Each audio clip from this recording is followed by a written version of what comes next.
अगर आपने इस वीडियो को ओपन किया है तो आप अपने आप को सौभाग्य मानिए, क्योंकि आपने अपना बहुत सारा टाइम, एफर्ट्स और अपने अटेम्प्ट आपने बचाया है आज। आप अटेम्प्ट देते जाते हैं और आपका प्रीलिम्स तक क्लियर नहीं होता। उसका रीजन है कि एक्सेस ऑफ कंटेंट। आप इतने सारे कंटेंट पढ़ते हैं, हजार हजार पेजेस पढ़ लेते हैं, बट आपका प्रीलिम्स नहीं क्लियर होता। रीजन क्या है कि आप 1000 पेज पढ़ते हैं और उसमें से आपको 30 क्वेश्चन आता है, और आप अगर वो रिवाइज नहीं कर पाते तो उसमें से 20 या 15 ही सॉल्व कर पाते हैं। ठीक है। लेकिन अगर आप सोचिए कि आपको ओनली 100 पेजेस ही दिए जाएं और कहा जाए कि उसी में से, मिनिमम कंटेंट में से, आपको 25 आउट ऑफ 30 सॉल्व हो जाएगा, तो ये ज्यादा सही है कि वो 1000 पेजेस पढ़ना सही है। हो सकता है उस 1000 पेज में वो 30 क्वेश्चन पूरे हों, लेकिन क्या गारंटी है कि आप वो 30 के 30 वहां से उसको इतनी बार रिवीजन करेंगे कि सॉल्व कर लेंगे। ठीक है। तो जैसे कि हमारा यूपी पीसीएस आ रहा है, कंटेंट की भार हमारे पूरे यूट्यूब पर भरा पड़ा है। केवल हिस्ट्री के लिए लोग कम से कम 500-500 पेजेस केवल कंटेंट देते हैं, फिर उसके बाद 5000-10,000 एमसीक्यू कराते हैं, लेकिन उसमें पता चलता है 10 क्वेश्चन है, 15 क्वेश्चन है। क्यों है ऐसा? केवल व्यूज और लाइक सब्सक्राइब के लिए। मैं आपको गारंटी के साथ कहता हूं, पूरी हिस्ट्री के लिए, होल हिस्ट्री के लिए मैं आपको मैक्सिमम 50 पेजेस दूंगा, मैक्सिमम 50 to 60 पेजेस बस, पूरी हिस्ट्री के लिए। और उसमें आपके 90+% क्वेश्चन जो होंगे वो सॉल्व हो जाएंगे। 100% तो नहीं बोलूंगा। अगर 100% सॉल्व करना है तो वो आप जाकर 5000 पेजेस वाले काम करिए। लेकिन अगर आपको केवल 50 और 60 पेजेस में इतने ज्यादा एक्यूरेसी से सॉल्व करना है तो आप यहाँ रुकिए। और ये मैं आपको एग्जाम के बाद भी दिखाऊंगा। यूपी पीसीएस वाले तो ये देख ही सकते हैं क्योंकि उनका एग्जाम है। उसके बाद हम यूपीएससी के लिए ये पूरा अपना पीपीपी कोर्स है, कोर्स मतलब यूट्यूब पे ही होगा, कोई पैसा वगैरह नहीं, उसको लॉन्च करेंगे। वो यूपीएससी वालों के लिए कंटेंट इसमें वही रहेगा, लेकिन उसमें किया जाएगा थोड़ा डिटेल में कवर किया जाएगा, क्योंकि वो फैक्चुअल के साथ साथ क्या होता है, एनालिटिकल भी होता है यूपीएससी। और सीडीएस हो गया, सीएपीएफ हो गया। तो यूपी पीसीएस के लिए अभी शुरू करते हैं। पहले यूपी पीसीएस वालों का करा देंगे, उनका एग्जाम है। फिर इसी में ऐड करके हम यूपीएससी वालों का कराएंगे। यूपीएससी वाले भी देख सकते हैं यहाँ पर, उनका कंटेंट जो है वो रेडी हो जाएगा। पीवाईक्यू बाद में हम कर लेंगे। ठीक है। तो चलिए स्टार्ट करते हैं। मैं आपको एंशियंट हिस्ट्री स्टार्ट कर रहा हूँ। स्टोन एज आज कराऊंगा पूरा आपको, केवल 1 पेजेस में हो जाएंगे अराउंड। ठीक है। और जितना इसमें लिखा है उतना ही याद करना है। उसके बाहर आपको कहीं, आप ये पढ़ने के बाद आप जाकर कोई भी पीवाईक्यू, कोई भी एमसीक्यू सॉल्व कर लेना। अगर वो एग्जाम पैटर्न पर है तो यहीं से सॉल्व हो जाएगा। अगर वो एग्जाम पैटर्न पर नहीं है तो कोई भी इंस्टीट्यूट करा रहा है, आपको उसमें अब सरदर्द लेने की जरूरत बिल्कुल भी नहीं है। ठीक है। तो चलिए स्टार्ट करते हैं अब। थोड़ा मैं, ओके, लेटेस्ट स्टार्ट। सो हमारी ancient history would start from the stone age. 1 minute. Stone age से स्टार्ट होती है। ठीक है। अगर हम हिस्ट्री की बात करें तो कोई भी हिस्ट्री को we can divide in the 3 phases based on the records, written record के अकॉर्डिंग पर हम 3 फेजेस में डिवाइड कर सकते हैं। पहला phase we would call them pre history. Pre history किसको कहेंगे? जिसमें कोई स्क्रिप्ट नहीं है, कोई रिटन स्क्रिप्ट नहीं है, जिसमें हमारा पूरा स्टोन एज आ जाता है। ठीक है। फिर अगर हम बात करें प्रोटो हिस्टोरिक, जिसमें स्क्रिप्ट तो है but, 1 minute, I should zoom more. Yes, जिसमें स्क्रिप्ट तो है प्रोटो हिस्टोरिक में, बट उसको अभी तक डिसिफर्ड नहीं किया गया, उसको अभी तक पढ़ा नहीं जा सका, उसको अभी तक एनालाइज करके समझा नहीं जा सका। उसको प्रोटो हिस्टोरिक कहते हैं। जैसे आईबीसी हो गया, Indus valley civilisation, Harappan civilisation. फिर हमारा आता है हिस्टोरिक पीरियड, जिसमें हमको पार्टिकुलरली डॉक्यूमेंटेड हिस्ट्री मिलती है, जिसको हम पढ़ भी सकें, एनालाइज भी कर सकें, समझ भी सकें। ठीक है। जिसमें हमारी हिस्ट्री स्टार्ट हो जाती है अराउंड 1000 बीसी और 1500 बीसी से। ठीक है। और ये आप देख सकते हैं टाइम पीरियड ऐसे ही चल रहा है, पहले prehistoric to protohistoric, then historic period. Okay. So यहाँ पर अगर हम स्टोन एज की स्पेशली बात करें तो stone age will be fall under the pre historic period. कोई डॉक्यूमेंटेड रिकॉर्ड नहीं है, रिटन रिकॉर्ड नहीं है। ठीक है। और देन भी स्टोन एज को हम डिवाइड करेंगे Palaeolithic, mesolithic and Neolithic. Okay. Palaeolithic, mesolithic and Neolithic. आपको याद क्या रखना है? इनकी साइट्स को याद रखना है और वहां से क्या मिला है वो याद रखना है, इनके प्लेसेस याद रखने हैं, इतना ही याद रखना है। इतने में ही सारे क्वेश्चन आते हैं, अभी आपको देखने को मिलेगा। पेलियोलिथिक साइट्स की हम बात करें तो एक साइट याद रखना, सोहन रिवर वैली है, जो कि पंजाब, जो पाकिस्तान में पड़ता है, वहां पर है ये साइट। मैं यहाँ पर आप जब पीडीएफ डाउनलोड करेंगे यहाँ पर आपको मिल जाएगा लिखा ये। ठीक है। और ये 2 साइट एनसीईआरटी में मेंशन है, याद रखना, पल्लावरम एंड अतिराम पक्कम। ये कहाँ पर है? ये बोथ साइट जो है वो तमिलनाडु में है। आपको ये भी याद रखना है कि ये पेलियोलिथिक साइट्स हैं। ये दोनों साइट कहाँ पर है? तमिलनाडु में है। और यहाँ पर हैंड एक्स मिले हैं। आप नहीं याद होगा तो कोई बात नहीं, बट बता दे रहा हूँ आपको। फिर बेलन वैली, ये बहुत इंपॉर्टेंट साइट है, यूपी इलाहाबाद में मिला है ये। और GR शर्मा ने इसको फाइंड आउट किया था। यहाँ पर हमको बोन मेड मदर गॉडेस की जो स्टेच्यू मिला है वो यहाँ पर मिला है, बेलन वैली, यूपी, इलाहाबाद। ठीक है। और यहीं पर एक रीजन है, लोहनदा रीजन, ये याद रखना। तो अगर पूछा जाए Lohanda region is belong to which side, तो it belong to the Belan valley of UP. और ये थोड़ा आप याद रखना कि जो ये पैलियोलिथिक पीपल्स थे, they were unfamiliar with the fire, agriculture, domestication, इन सबसे वो ये सब इनको नहीं पता था। दो साइट और मेंशन थी हमारे एनसीईआरटी में, याद रखना है। हंसंगी जो कि हमारा पड़ता है कर्नाटका में, ये साइट है पैलियोलिथिक, एंड करनूल केव ये पड़ता है तमिलनाडु में। ये दोनों आपको याद रखना है कि all these are the palaeolithic sites. Okay, बस इतना ही याद रखना। फिर अगर हम मीजोलिथिक की बात करें, तो मीजोलिथिक की एक याद रखेंगे, लेखिया। लेखिया एक साइट है विंध्यान रीजन में, इट और विंध्यान आर्ट भी यहाँ पर मिलता है। तो मीजोलिथिक से हमको पता है कि rock painting of Vindhyan region start हो जाती है, और भीमबेटका भी इसके अंडर आता है। तो लेखिया साइट आप याद रखेंगे कि मीजोलिथिक से बिलोंग करती है। Rock painting would start in the Vindhyan region है। ओके। फिर बहुत इंपॉर्टेंट मीजोलिथिक साइट आप ये याद रखेंगे कि जो आदमगढ़ है वो हमको फर्स्ट डोमेस्टिकेशन ऑफ एनिमल का एविडेंस देता है, जो कि हमारे एमपी में पड़ता है। बागोर जो है वो राजस्थान में, वो भी हमें डोमेस्टिकेशन ऑफ एनिमल की बात करता है। ये दोनों आप याद रखेंगे हर हाल में, बागोर एंड आदमगढ़। फिर अब ये साइट जो है ये याद रखेंगे कि ये कहाँ पर है। जैसे महादहा हो गया, दमदमा हो गए, ये दोनों साइट्स यूपी में है, हमारे उत्तर प्रदेश में है। और हमें यहाँ पर डबल ट्रिपल बरियल्स मिलते हैं। सराई नहराई ये भी हमारे यूपी में है, और ये भी मीजोलिथिक साइट है, ये याद रखेंगे आप। फिर बिहार में एक, बिहार नहीं सॉरी, भीमबेटका, हमें भीमबेटका के बारे में पता है। भीमबेटका जो है हमको पता है ये फेमस है रॉक पेंटिंग के लिए। ठीक है, रॉक पेंटिंग के लिए, मीजोलिथिक रॉक पेंटिंग के लिए फेमस है। एंड सम मतलब बुक क्या कहते हैं भीमबेटका को पेलियोलिथिक साइट भी कहते हैं। तो आप ये याद रखें कि Bhimbetka belong from the palaeolithic to mesolithic. Okay, so ये आप याद रखेंगे। और मेगालिथ्स जो होते थे, जो ग्रेवयार्ड होते थे साउथ इंडिया में, जिनको मेगालिथ्स कहा जाता था, 1 minute. Okay, so I had told you कि मेगालिथ्स जो साइट है वो आपको ये याद रखना कि ये they were the primarily in the mesolithic period they come. Okay, megaliths क्या होते थे, ग्रेवयार्ड होते थे, बरियल्स होते थे, जो हमारे साउथ इंडिया में स्पेशली पाए जाते हैं, जो स्टोन से बनाए जाते हैं। अभी आगे हम देखेंगे इनकी साइट भी। मेगालिथ में दो साइट अभी बोल देता हूँ, आप याद रखेंगे।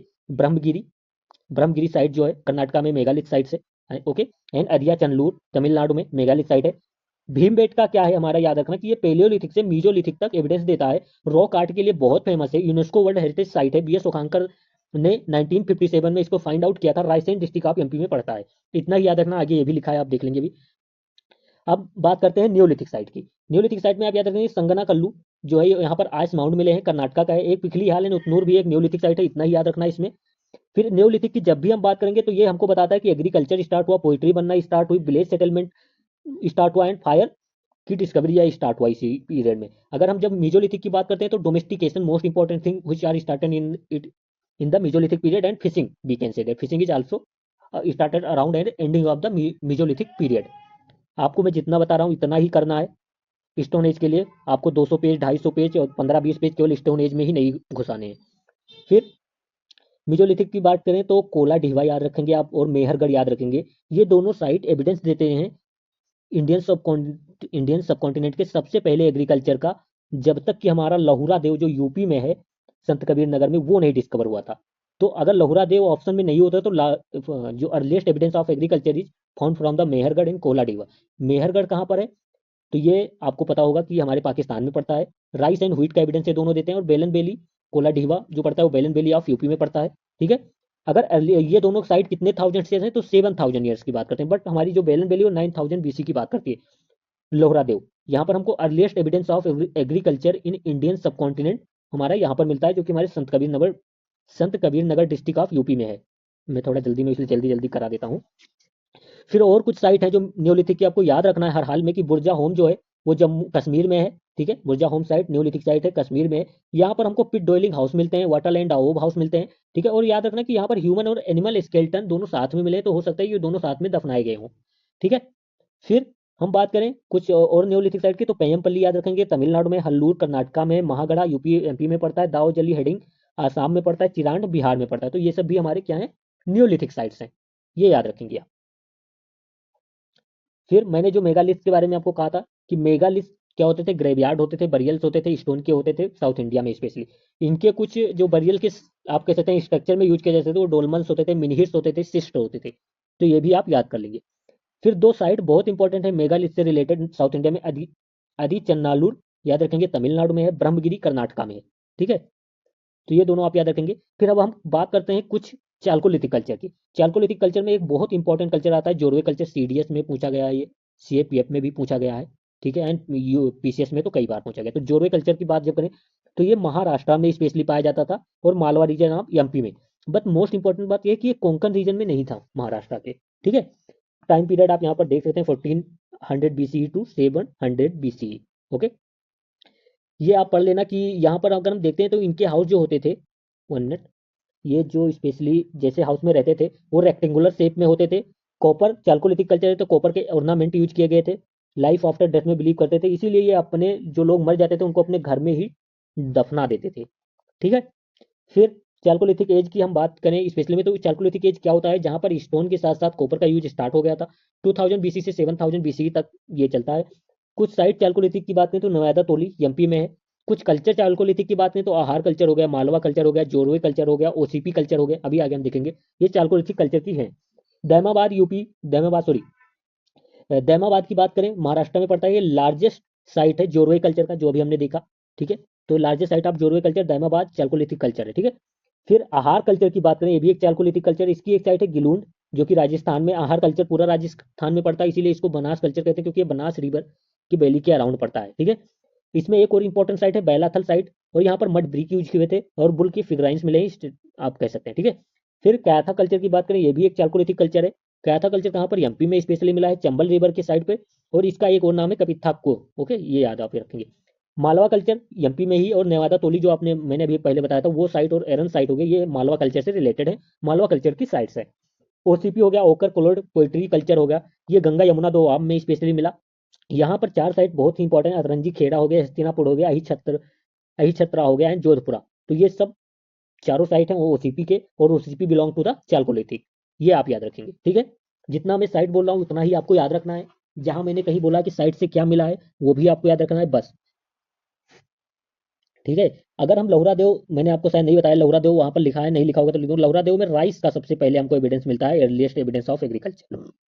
ठीक है, फिर एक पेंटेड ग्रे वेयर कल्चर होता है जिस जो कि इलाहाबाद, उज्जैन, काफी दूर तक आप कह सकते हैं फैला हुआ था। यहाँ पर हमको आयरन ऑब्जेक्ट मिलते हैं, इतना ही आपको याद रखिए, पेंटेड ग्रे वेयर कल्चर में आयरन ऑब्जेक्ट स्टार्ट हो गए थे। ठीक है, भीमबेटका की बात करें तो रायसेन डिस्ट्रिक्ट ऑफ एमपी में, मैंने बताया था यूनेस्को वर्ल्ड हेरिटेज साइट है, रॉक आर्ट के लिए फेमस है, मेजोलिथिक और रॉक आर्ट के लिए, जो डेली लाइवलीहुड को, ह्यूमन सेटलमेंट को, इवोल्यूशन ऑफ कल्चर को दिखाता है वो रॉक आर्ट। ये पेलियोलिथिक टू मेजोलिथिक साइट, मतलब पेलियोलिथिक से लेकर मेजोलिथिक तक का एविडेंस देता है। फूट हिल्स ऑफ द विंध्यन में है ये, और इसको फाइंड आउट किया था, डिस्कवर किया गया था बीएस ओखांकर के द्वारा 1957 में। ठीक है, अभी मैं आपको कुछ नाम बताऊंगा, आपको जस्ट याद रखना कि ये लोग आर्कियोलॉजिस्ट थे। जैसे रॉबर्ट ब्रूस फुटे हो गया, जगरनसन थॉमसन हो गए, अलेक्जेंडर्स हो गए, सीवेल हो गए, वाल्टर हो गए, टेरा एंड पेट्रेसन हो गए, एंड लॉन्गहर्स्ट हो गए। तो आपको याद रखना है कि these were the people of archaeologist, इतना ही याद रखना। अब जाकर आप कोई भी एमसीक्यू ले लीजिए जो एग्जाम पैटर्न पर है, कोई भी पीवाईक्यू ले लीजिए, आपको यहीं से दिखेगा। ठीक है, मैक्सिमम और मिनिमम 90% पीवाईक्यू आपको यहीं से मिलेंगे। आप यहाँ से स्टोन एज के सारे क्वेश्चन सॉल्व कर सकते हैं। फिर यहाँ पर मैंने एक एनसीईआरटी का मैप दिया हुआ है, एक बार देख लेते हैं। न्योलिथिक की साइट की बात करें तो कौन कौन सी है, बुरजहोम मैंने आपको बताया, मेहरगढ़ बलूचिस्तान में, बुरजहोम जम्मू एंड कश्मीर में, चिरांड बिहार में, कोला डिवाइन महागढ़ आप यूपी में बोल सकते हैं, दाऊ जली हडिंग आसाम में है, and Hallur and Paiyampalli, Hallur and Paiyampalli are the neolithic site, Hallur Karnataka में, पय्यमपल्ली तमिलनाडु में। तो ये आप ये ऐसे देख लेंगे ये मैप पूरा। भीमबेटका हो गए, यहाँ पर न्योलिथिक पेलियोलिथिक दिया हुआ है, बट पेलियोलिथिक टू मीजोलिथिक हमको पता है, भीमबेटका शो करता है एविडेंस। ठीक है, फिर अगर हम पेलियोलिथिक के इंपॉर्टेंट साइट की बात करें तो हसंगी एंड करनूल केव्स, ये पेलियोलिथिक साइट है। मैंने मेगालिथ दो साइट बताया था आपको, Adichanallur and Brahmagiri, megalith sites हैं।